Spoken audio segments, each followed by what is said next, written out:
अऊज़ु बिल्लाहि मिनश्शैतानिर्रजीम बिस्मिल्लाहिर्रहमानिर्रहीम। अस्सलाम वालेकुम दोस्तों, मैं हूं मोहसिन रफ़ा और आप लोग देख रहे हैं 24/7 टीचर्स ऑनलाइन। दोस्तों, जिन दोस्तों ने अभी तक मेरा चैनल सब्सक्राइब नहीं किया वो जल्दी से मेरा चैनल सब्सक्राइब कर लें ताकि मेरी हर आने वाली वीडियो, मेरा हर आने वाला लेक्चर आप लोगों तक पहुंच सके और आप उससे सीख सकें। दोस्तों, क्लास चल रही है हमारी प्रोग्रामिंग की और हम सीख रहे हैं C++। हम हर क्लास के अंदर अपनी जो हमारी प्रोग्रामिंग टूल किट है, जो हमने पहले लेक्चर से बनानी शुरू की, उसके अंदर एक नए टूल का इजाफा करते चले जाते हैं। और मुझे उम्मीद है कि अगर आप जो मैं एंड पे एक्सरसाइजेस देता हूँ वो साथ साथ कर रहे हैं तो आपको प्रोग्रामिंग की समझ भी आ रही होगी और अब आप एक अच्छे प्रोग्रामर भी बन गए होंगे। दोस्तों, आज की इस क्लास 24 के अंदर हम लोग अपने टूल के अंदर एक और इंटरेस्टिंग फीचर का इजाफा करने वाले हैं जिसे हम कहते हैं प्री प्रोसेस डायरेक्टिव। दोस्तों, आज की क्लास शुरू करने से पहले हम ये देख लेते हैं कि हमने पिछली क्लास के अंदर क्या चीजें कवर अप की थी। दोस्तों, पिछली क्लास के अंदर हमने अपनी बात शुरू की थी बिट से। मैंने आपको बताया था कि बिट जो है वो स्मॉलेस्ट यूनिट ऑफ मेमोरी है और उसके बाद बिट से मिलकर जो है वो बड़ी स्टोरेज बनाते हैं जिसके ऊपर हम अपना डेटा सेव करते हैं इन अ बाइनरी शेप। फिर हमने बात की थी बिट मैनिपुलेशन की, जिसमें मैंने आपको ये बताया था कि proper utilization of memory is called bit manipulation. उसके बाद हमने बिट मैनिपुलेशन के लिए कुछ ऑपरेटर्स पढ़े, जिसमें एंड ऑपरेटर, और ऑपरेटर, एक्सक्लूसिव और लेफ्ट शिफ्ट और राइट शिफ्ट के ऑपरेटर पढ़े। उसके साथ ही मैंने आपको उससे रिलेटेड एक प्रोग्राम लिख कर दिखाया और आखिर में आपको एक्सरसाइज भी दी थी। मुझे उम्मीद है सारे दोस्तों ने वो एक्सरसाइज कर ली होगी। अगर आपको एक्सरसाइजेज सॉल्व करते हुए कोई इशू आ रहा है तो आप मेरी वीडियोस को दोबारा सुनिए, दोबारा देखिए और देखिए कि आप कोड में कहाँ पर गलती करते हैं। अगर फिर भी आप लोगों को समझ नहीं आता है तो कमेंट सेक्शन के अंदर आप मुझे कमेंट कर दीजिए या डिस्क्रिप्शन के अंदर मेरा नंबर दिया हुआ है, आप मुझे व्हाट्सएप कर दीजिए। मैं इंशाल्लाह कोशिश करूंगा कि आपको उन क्यूरीज का रिस्पॉन्ड कर सकूं जो आप मुझे सेंड करें। दोस्तों, यहाँ तक तो थी हमारी पिछली क्लास। आज की क्लास में हम बात करने वाले हैं, जैसे मैंने आपको पहले भी बताया, प्री प्रोसेसर डायरेक्टिव की। मैं आपको ये भी बताऊंगा कि हम ये प्री प्रोसेसर डायरेक्टिव अपने प्रोग्राम के अंदर कैसे इंक्लूड करते हैं और इनको इंक्लूड करने का फायदा क्या होता है। उसके साथ ही हम ये देखेंगे कि प्री प्रोसेसर डायरेक्टिव और कौन कौन सी होती हैं। उसके साथ ही मैं आपको, जैसे हम हर क्लास के अंदर ये करते हैं, कि उससे रिलेटेड एक प्रोग्राम लिख कर दिखाऊंगा और आखिर में आपको एक एक्सरसाइज भी उस लेक्चर से रिलेटेड दूंगा जिसकी वीडियो हम देख रहे होते हैं। तो चलिए हम आज के क्लास शुरू करते हैं और देखते हैं सबसे पहले कि प्री प्रोसेसर डायरेक्टिव होती क्या है। दोस्तों, नाम से ही जाहिर है, प्री प्रोसेसर के प्रोग्राम के प्रोसेस होने से पहले। डायरेक्टिव से मुराद आप एक पीस ऑफ कोड ले लें कि आपके प्रोग्राम के प्रोसेस होने से पहले वो पीस ऑफ कोड एग्जीक्यूट हो। फिर भी हम इसकी डेफिनेशन पढ़ लेते हैं। Preprocessor directive are one of the unique feature of C++। ये सिर्फ हमारा C++ का एक यूनिक फीचर है। It provide many tool that other high level language does not. कि हमारी जो बाकी की हाई लेवल लैंग्वेजेस हैं वो ये फीचर प्रोवाइड नहीं करती हैं। ये फीचर सिर्फ और सिर्फ आपका C++ के अंदर अवेलेबल है। And programmers can use these tools to create efficient, easy to read, easy to modify and portable C++ program। और इनका फायदा क्या होता है कि आप इससे बहुत अच्छे प्रोग्राम जिनको आसानी के साथ तब्दील भी किया जा सकता है, ऐसे लिख सकते हैं। Before a C++ program get compiled by the compiler, हमारा जो C++ का dev C++ कंपाइलर है वो क्या करता है, वो हमारा प्रोग्राम कंपाइल करने से पहले इन डायरेक्टिव्स को कंपाइल करता है। The source code get processed by the compiler, और फिर वो कोड एग्जीक्यूट होता है जो हमने प्री प्रोसेसर डायरेक्टिव अपने प्रोग्राम के अंदर इंक्लूड किया होता है। This technique is called pre processor. इस टेक्निक को हम प्री प्रोसेसर कहते हैं। And the process is called pre processing, और इस प्रोसेस को हम प्री प्रोसेसिंग कहते हैं। इसका मतलब ये है कि आप शुरू से एक वर्ड यूज करते आ रहे हैं जो हमारी, जब भी हम कोई प्रोग्राम लिखते हैं तो जो पहली लाइन लिखी जाती है जिसमें हम शॉर्प साइन और इंक्लूड आयो स्ट्रीम लिखते हैं, तो ये भी एक प्री प्रोसेसर डायरेक्टिव है। जब भी हमारा प्रोग्राम कंपाइल होता है तो सबसे पहले जो हमारा डेव C++ वाला कंपाइलर है, वो जो हमारा प्री प्रोसेसर हमने इंक्लूड किया है इन आवर फर्स्ट लाइन, हर प्रोग्राम के अंदर sharp sign include iostream, वो उस फाइल पे जाता है और उस फाइल के सोर्स के ऊपर जो उसके अंदर कोड लिखा हुआ है वो सबसे पहले उस कोड को एग्जीक्यूट करता है और फिर हमारे उस प्रोग्राम को एग्जीक्यूट करता है या कंपाइल करता है जो हमने लिखा होता है। तो दोस्तों, मुझे उम्मीद है आप लोगों को प्री प्रोसेसर डायरेक्टिव की समझ आ गई होगी कि ऐसी चीजें जो हम प्रोग्राम के शुरू में इंक्लूड करते हैं वो सारी की सारी हमारी प्री प्रोसेसर डायरेक्टिव होती हैं। और कंपाइलर जो है सबसे पहले उस फाइल के ऊपर जो सोर्स कोड लिखा हुआ होता है उसको कंपाइल करता है और फिर हमारे प्रोग्राम को कंपाइल करता है। ये तो बात हो गई प्री प्रोसेसर डायरेक्टिव की। उसके बाद हम इनको अपने प्रोग्राम के अंदर कैसे इंक्लूड करते हैं। तो include any preprocessor directive we use the keyword name as sharp फाइन इंक्लूड, और फिर उसके बाद फाइल नेम .h। .h से मुराद वो हेडर फाइल है। जैसे हम लिखते हैं इंक्लूड, एंगल ब्रैकेट के अंदर लिखते हैं फाइल नेम .h। उसके बाद all pre-processor directive in C++ begin with the shop sign and they do not need to end the semicolon because this is not statement in C++। हमारे जितने भी pre processor directive हैं हम वो shop sign से शुरू करते हैं और उनके एंड पर सेमीकोलन नहीं लगाते हैं। हमने ये पढ़ा था कि हमारी C++ हम जो भी प्रोग्राम लिख रहे होंगे हमारी उस प्रोग्राम की हर लाइन के एंड पर हम सेमीकोलन लगाएंगे क्योंकि वो हमारे प्रोग्राम की स्टेटमेंट है।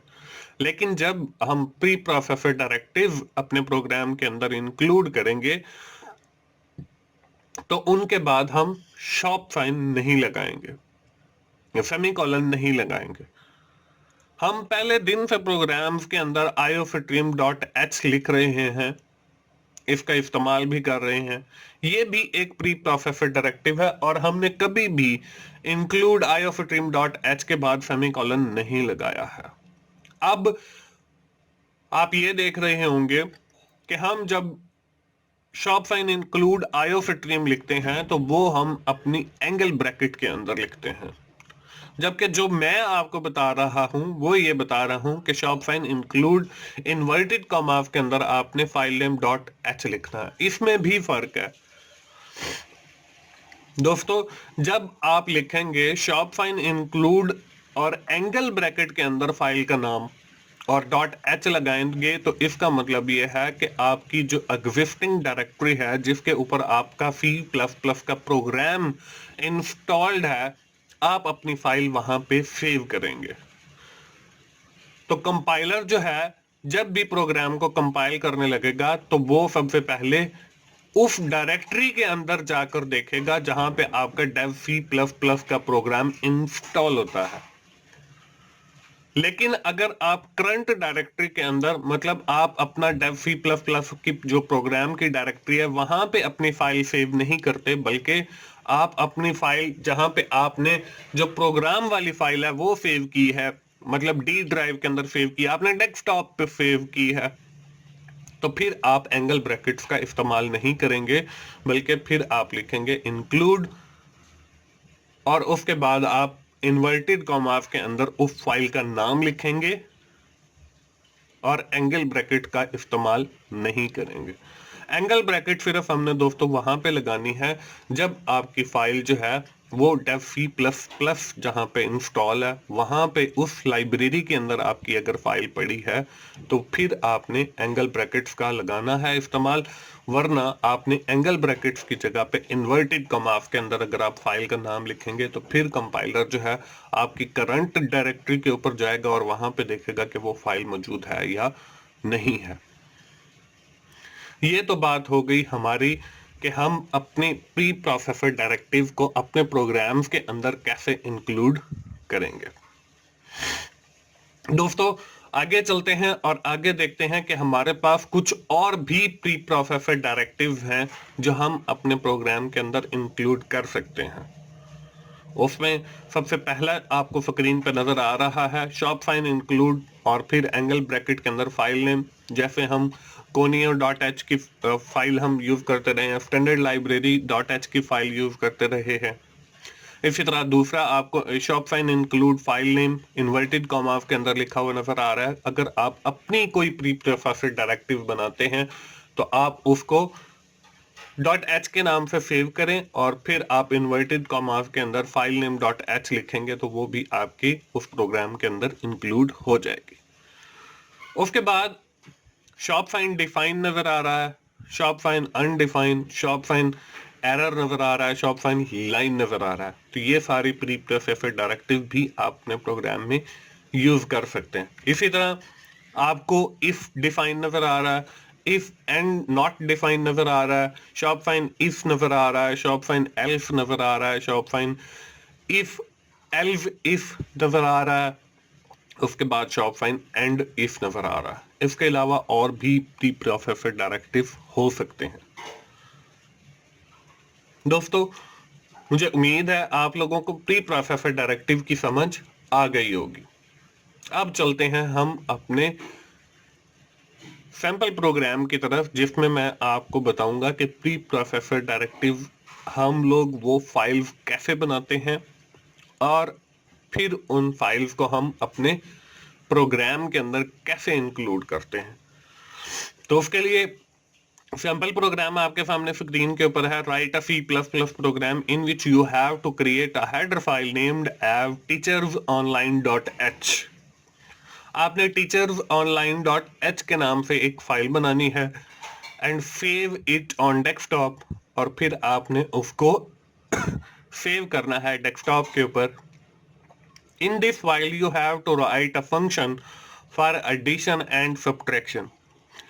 फिर आपने एक फंक्शन लिखना है उसका उस फाइल के अंदर एडिशन का और सब्ट्रैक्शन का। Now you have to open the Dev C plus plus programme.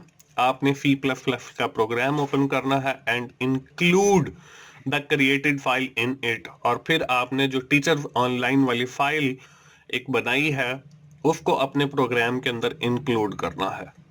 The result of addition and subtraction are shown on the computer screen, और जो उसके रिजल्ट होंगे वो आपने कंप्यूटर स्क्रीन के ऊपर शो करवाने हैं। You have got two number from the user for addition and subtraction। आपने दो नंबर लेने हैं यूजर से एडिशन के लिए और सब्ट्रैक्शन के लिए। तो चलिए दोस्तों मैं सबसे पहले आपको ये वैसे ही डेव सी प्लस प्लस के अंदर करके दिखा देता हूं और फिर हम लोग जो है एक हेडर फाइल क्रिएट करेंगे और वो फंक्शन उठा के उसके अंदर रखेंगे और फिर उसको इंक्लूड के जरिए अपने उस प्रोग्राम के अंदर इंक्लूड करवाएंगे और फिर देखेंगे कि रिजल्ट सेम रहते हैं या चेंज आता है। तो चलिए जी, जैसे मैंने आपको बताया कि सबसे पहले जो है मैं आपको ये काम जो है डेव सी प्लस प्लस के अंदर करके दिखाऊंगा। तो हमने स्टार्ट के बटन पे क्लिक किया डेव सी प्लस प्लस के प्रोग्राम पे क्लिक किया तो हमारे सामने जो है डेव सी प्लस प्लस का प्रोग्राम ओपन हो गया। हमने फाइल के नीचे बने मेन्यू बार के ऊपर मेन्यू पे क्लिक किया, सोर्स फाइल पे क्लिक किया तो हमारे सामने एक नई फाइल बन गई। मैं सबसे पहले साथ ही इसको सेव भी कर लेता हूँ। सेव के बटन पे क्लिक करके फाइल सेव एज, और इस फाइल को हम डेस्कटॉप पे सेव कर लेते हैं और इसका नाम रखते हैं जी लेसन 24, क्योंकि हमारा आज 24वां लेक्चर चल रहा है और हम अपना जो भी प्रोग्राम बनाते हैं उसको उसी के लेक्चर नंबर से सेव करते हैं। लेसन 24 हो गया जी।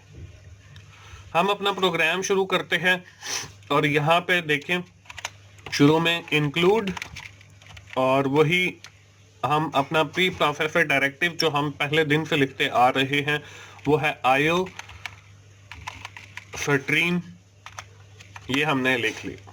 इसके बाद हम एक फंक्शन लिखते हैं एडिशन के लिए। हम फंक्शन, आपको पता है कि सबसे पहले उसकी डेटा टाइप लिखेंगे। डेटा टाइप लिखने के बाद मैंने कहा है कि जी हमने एक एडिशन का फंक्शन लिखना है, तो मैंने उसका नाम रख दिया है जी ऐड। ऐड रखने के बाद उसकी ब्रैकेट्स लगाई और फिर उसकी एंगल ब्रैकेट के अंदर मैंने बॉडी लिखनी है। सबसे पहले इसके आर्ग्यूमेंट में इसको दे देता हूं int a comma int b, कि हमने इसको दो वेरिएबल पास करने हैं और इसने क्या करना है, इसने करना ये है रिटर्न हमें करके देना है a प्लस b। ये हमें वो फंक्शन रिटर्न करके देगा। इसकी डबल ब्रैकेट लग गई है। ये तो हो गया हमारा एडिशन का फंक्शन। इसी तरह हमने सब्ट्रैक्शन का भी लिखना है, लेकिन सबसे पहले मैं आपको एडिशन का फंक्शन परफॉर्म करके दिखा देता हूं और उसके बाद फिर हम अपना सब्ट्रैक्शन का फंक्शन भी बना लेते हैं। उसके बाद हम मेन पे आ जाते हैं। मेन की हमने बॉडी के लिए एक एंगल ब्रैकेट लगाई और उस बॉडी के अंदर सबसे पहले हम क्या करेंगे, अपने वेरिएबल्स को डिफाइन करेंगे। उससे पहले हमने यहाँ पे कमेंट भी डाल देते हैं, लेकिन हम जो हर प्रोग्राम के अंदर लिखते हैं USING using name space FTD, ये भी हम लिख लेते हैं। उसके बाद हम यहाँ पे लिखते हैं फंक्शन फॉर एडिशन। उसके बाद हम यहाँ पे आते हैं जी और इसको कहते हैं डिक्लेयर वेरिएबल, और यहाँ पे मैं लिखता हूँ जी इंट, और इंट के बाद मैंने कहा कि जी हमारा एक वेरिएबल होगा नंबर 1, और इसी तरह फिर मैं एक दूसरा वेरिएबल ले लेता हूँ इंट नंबर 2, और इसी तरह एक और वेरिएबल इंट नंबर 3 जिसके अंदर हमने अपना रिजल्ट स्टोर करवाना है वो ले लिया इंट नंबर 3। ये तो हो गए हमारे वेरिएबल। हमने ये कहा कि जो है n3 वो हमारा इक्वल होगा, हम यहाँ पे अपना वो ऐड वाला फंक्शन कॉल कर लेते हैं। हमने ऐड लिखा और इसको कहा कि जी n1 n2। हमने जो ऊपर फंक्शन बनाया था उसमें हमने लिखा था कि हम उसको दो वेरिएबल देंगे और वो उनको ऐड करके हमें जवाब रिटर्न करेगा। और यहाँ पे भी मैंने यही किया है कि n1 और n2 मैंने उसे दे दिए हैं और वो उन दोनों को ऐड करके n3 के अंदर उसका जवाब स्टोर करवाएगा और n3 को जो है हम फिर बाद में प्रिंट कर लेंगे। यहाँ पे हमने लगाया जी सेमीकोलन। सेमीकोलन लगाने के बाद हमने लिखा सी आउट लेस देन, और फिर हमने ये लिखा कि हमारा the result of addition is, और इक्वल्स लगाया और इसके बाद हमने लगाया सेमीकोलन, और फिर हमने लिखा सी आउट लेस देन, और यहाँ पे हमने n3 को जो है वो प्रिंट कर लिया। अब हम यहाँ पे जैसे हमने n3 को वैल्यू असाइन की है वैसे हम n1 को भी असाइन कर लेते हैं और n2 को भी असाइन कर लेते हैं। तो मैं ये कहता हूं कि n1 इक्वल्स वो है हमारा 10 और सेमीकोलन लगा दिया, और n2 इक्वल्स वो है हमारा 20 और इसको हमने कर लिया सेव। जब हम ये सेव करेंगे तो सेव करने के बाद हम इसे पहले करेंगे कंपाइल। कंपाइल करने के बाद ये थोड़ा सा टाइम ले रहा है। कंपाइल हो गया, एरर 0 आ गया, वार्निंग 0 आ गया। हम इसको करते हैं रन और ये देखें कि हमारे पास उसने जो है जवाब 30 दे दिया है, क्योंकि हमने जो है n की वैल्यू 10 और n2 की जो वैल्यू है वो 20 एंटर की है। लेकिन हमने इस प्रोग्राम के अंदर जो वैल्यू है वो यूजर से लेनी है। तो हम क्या करते हैं, इस प्रोग्राम को थोड़ा सा और चेंज करते हैं। हम ये कहते हैं कि यहाँ पे मैंने एक लगाया सी इन ग्रेटर देन और यहाँ पे मैंने कहा n1 और इस n1 को जाके मैं खत्म कर देता हूँ ताकि वो यूजर से वैल्यू एंटर करवा दे। उसके बाद मैं कहता हूँ जी सी इन ग्रेटर देन और फिर मैं कहता हूँ n2 एंटर करवाएंगे और इस पे भी सेमीकोलन लगाया। अब यहाँ पे सबसे पहले मैं यूज कर लेता हूँ ताकि हमें नजर आना चाहिए एक मैसेज जहाँ पे हम लिखें कि please enter the first number. तो मैं ये कहता हूँ कि जी सी आउट लेस देन और यहाँ पे मैं कहता हूँ कि जी प्लीज एंटर फर्स्ट नंबर और इक्वल्स लगाया और यहाँ पे सेमीकोलन लगा दिया। उसके बाद हम एक एंडल लगा देते हैं ताकि हमारा जो फर्स्ट नंबर है वो अलग हो जाए सेकंड से, तो बल्कि इकट्ठे ही रहें। तो यहाँ पे मैं एक और सी आउट लगाता हूँ। सी आउट लेस देन एंडल हमने लगाया और सेमीकोलन लगा के उसको एंटर कर दिया और फिर मैंने कहा सी आउट, बल्कि ऊपर वाली लाइन को ही मैं कॉपी करके नीचे पेस्ट कर देता हूँ और यहाँ पे मैंने कहा प्लीज एंटर सेकंड नंबर और फिर ये एंडल को कॉपी करके यहाँ पे पेस्ट कर दिया, एंटर किया, सेव किया। हम इस प्रोग्राम को दोबारा कंपाइल करते हैं और कंपाइल करने के बाद अब देखें जब हमने रन किया तो वो ये कह रहा है कि please enter the first number. हमने फर्स्ट नंबर 20 एंटर किया, फिर वो कहता है कि जी please enter the second number, वो हमने 30 एंटर किया। तो इसका जवाब देखें, एडिशन फिर द रिजल्ट ऑफ एडिशन 21 नहीं, हाँ ये हमने n2 को खत्म नहीं किया था। यहाँ से हम n2 को खत्म कर देते हैं ताकि वो हमें जो है रिजल्ट ठीक रिटर्न करे, क्योंकि पहले जो है वो हमें गलत रिजल्ट एंटर कर दे रहा था।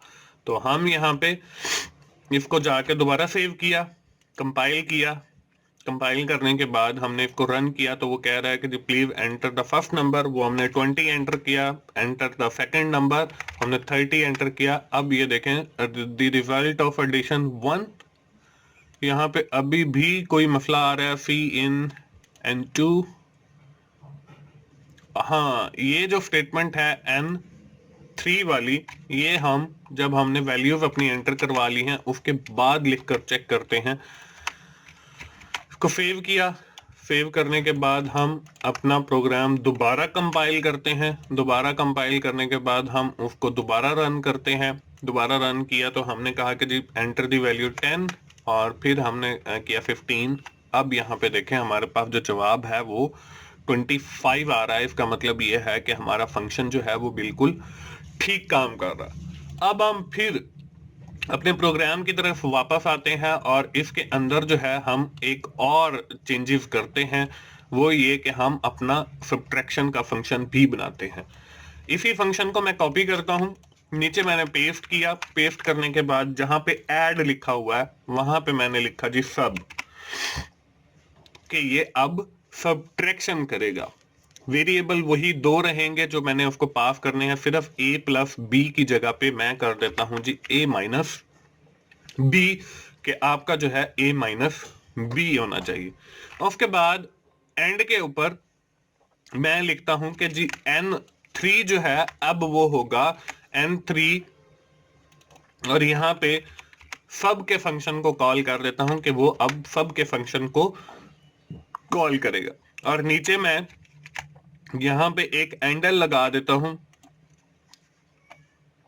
और यहां पे मैं लिखता हूं the result of subtraction is, वो आ जाना चाहिए हमारा M3। मैंने इस प्रोग्राम को दोबारा सेव किया, फिर इसको कंपाइल किया। कंपाइल करने के बाद अब देखें जब हम इसको रन करते हैं वो कहता है जी एंटर द फर्स्ट नंबर, वो हमने 15 एंटर किया। फिर वो कहता है please enter the second number, वो मैंने 10 एंटर किया। तो जब हमने एंटर कर लिए तो देखें 15 plus 10 25, the result of subtraction, वो 15 में से 10 गए तो वो हमारे पास 5 आ रहा है। एक एंडल हमने नहीं लगाई इसलिए यहाँ पे वो हमें ऐसे दिखा रहा है। तो यहाँ पे मैं एक एंडल लगा देता हूँ ताकि हमें जो दोनों रिजल्ट हैं वो क्लियर नजर आए। यहाँ पे दोबारा इस प्रोग्राम को मैंने सेव करके कंपाइल किया। कंपाइल करने के बाद हम इसको दोबारा रन करते हैं। एंटर द फर्स्ट नंबर, वो मैंने 12 एंटर किया और एंटर द सेकंड नंबर, वो मैंने 2 एंटर किया। तो यहाँ पे देखें 12 प्लस 2 14 हो गया और 12 में से 2 अगर माइनस करें तो हमारे पास 10 जवाब आता है। ये तो था हमारा normal program with the help of functions, जो हमने फंक्शंस पहले पढ़े थे। अब हमारा जो आज का लेक्चर है उसमें हमने पढ़ा था कि हम जो है एक प्री प्रोसेसर डायरेक्टिव के जरिए अपने उस प्रोग्राम के अंदर फाइल इंक्लूड करेंगे। हम ओपन कर लेते हैं जी नोटपैड।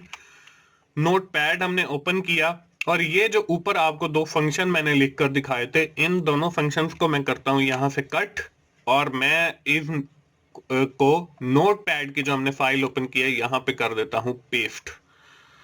यहाँ पे पेस्ट करने के बाद दोस्तों मैं इस फाइल को करता हूं सेव। हमने फाइल पे क्लिक किया, सेव पे क्लिक किया और इस फाइल का नाम मैंने रखा, हमने फाइल का नाम रखना था teachers online dot H. Teachers online dot H मैंने फाइल का नाम रखा और इस फाइल को मैंने डेस्कटॉप के ऊपर कर दिया सेव। ये फाइल सेव हो गई।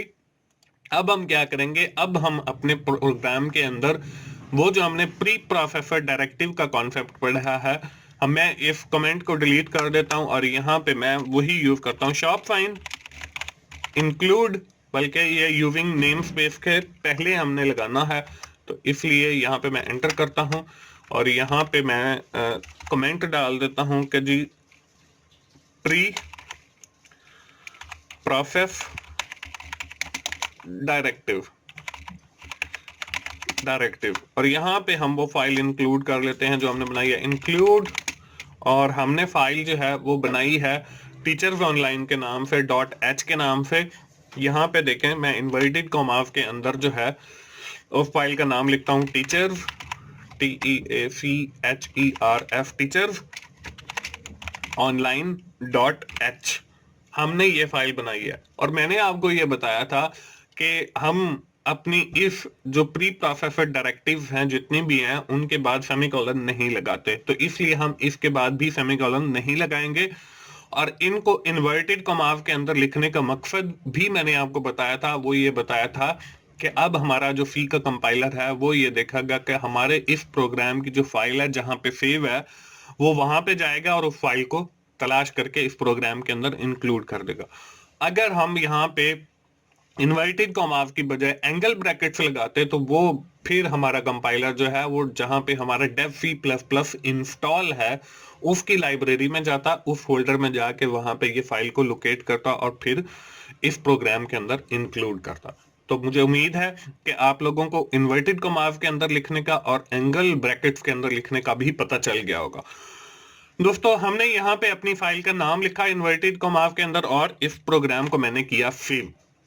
सेव करने के बाद हम इसको दोबारा कंपाइल पे क्लिक करते हैं।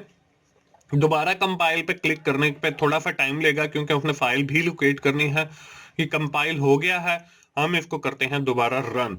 अब यहाँ पे देखें वही का वही हमारे पास आ रहा है कि हमने इसके अंदर please enter the first number, वो मैंने 20 डाला और please enter the second number, वो मैंने 5 डाला। और देखें कि हमारे पास 20 प्लस 5 जो है वो 25 बनता है और 20 में से अगर हम 5 माइनस करते हैं तो वो हमारे पास 15 आता है।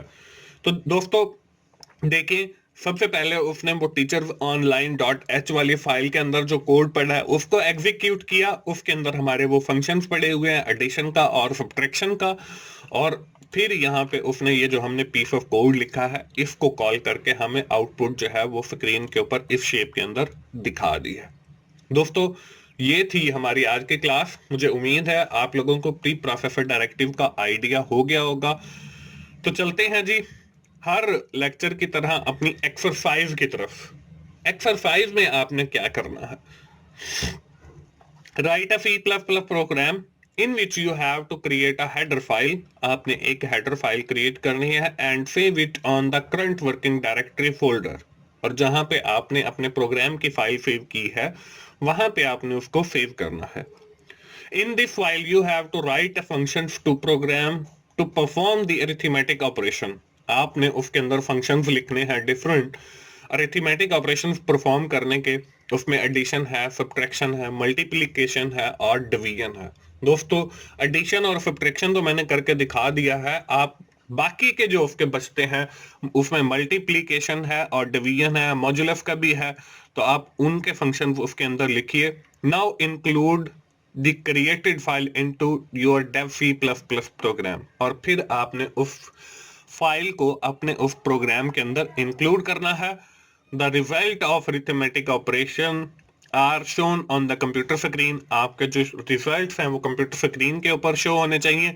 You have got all the values from the user. और आपको जितनी भी वैल्यूज चाहिए इन अरिथमेटिक ऑपरेशन को परफॉर्म करने के लिए वो सारी की सारी आपने यूजर से लेनी है, जैसे मैंने सी इन करवा के ली थी। ये हो गई दोस्तों एक्सरसाइज। जल्दी से अपना डेव C++ का प्रोग्राम ओपन कीजिए और देखिए कि आप ये एक्सरसाइज कर सकते हैं या नहीं कर सकते हैं। दोस्तों, ये थी हमारी आज की क्लास। हम जल्दी से क्विकली समराइज कर लेते हैं कि आज की क्लास के अंदर हमने क्या पढ़ा है। दोस्तों, आज की क्लास के अंदर हमने अपनी बात शुरू की प्री प्रोसेसर डायरेक्टिव से, जो बहुत इंटरेस्टिंग फीचर है C++ का। मैंने आपको ये बताया कि हम ये प्री प्रोसेसर डायरेक्टिव अपनी भी बना सकते हैं। और साथ ही मैंने आपको ये भी बताया कि हम इनको अपने प्रोग्राम्स के अंदर कैसे इंक्लूड करते हैं। उसके साथ ही मैंने आपको एक सैंपल प्रोग्राम करके दिखाया और आखिर में आपको मैंने एक एक्सरसाइज भी दी उस प्री प्रोसेसर डायरेक्टिव से रिलेटेड। मुझे उम्मीद है सारे दोस्त अगली क्लास में आने से पहले इस एक्सरसाइज को सॉल्व करके आएंगे। दोस्तों, अगर आपको प्रोग्रामिंग की समझ आ रही है और मेरी वीडियो C++ के ऊपर आपको अच्छी लग रही हैं तो आप उन्हें लाइक कीजिए, अपने दोस्तों से शेयर कीजिए और कमेंट्स की सूरत में अपना फीडबैक दीजिए। और मेरा चैनल 24/7 टीचर्स ऑनलाइन सब्सक्राइब कीजिए ताकि मेरी हर आने वाली वीडियो, हर आने वाला लेक्चर आप लोगों तक पहुंच सके और आप उससे सीख सकें। दोस्तों, मिलते हैं अगली क्लास 25 के अंदर। मोहसिन भाई को इजाजत दीजिए। थैंक यू वेरी मच दोस्तों। अल्लाह हाफिज।